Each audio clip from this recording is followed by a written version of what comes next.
नमस्कार, मी अभिलाषा. चला तर आज मूग डाळीची खिचडी आणि कढी बनवूया. खिचडी बनवण्यासाठी सर्वप्रथम 1 वाटी मुगाची डाळ, 1 वाटी तांदूळ स्वच्छ धुवून कुकरला लावून घेऊ. त्यामध्ये मीठ आणि हळद टाकून कुकरच्या 3 शिट्ट्या काढून घेऊ. कढी बनवण्यासाठी 1 वाटी दही, त्यामध्ये 2 चमचे चण्याच्या डाळीचं पीठ टाकून व्यवस्थित घुसळून घेऊ. पॅनमध्ये तेल गरम करू. तेलामध्ये मोहरी, हिंग, कढीपत्ता, हिरवी मिरची, लसूण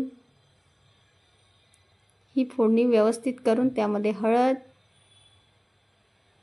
त्यानंतर कढीचं सारण टाकून घेऊ. थोडं पाणी घालून घेऊ. मीठ, साखर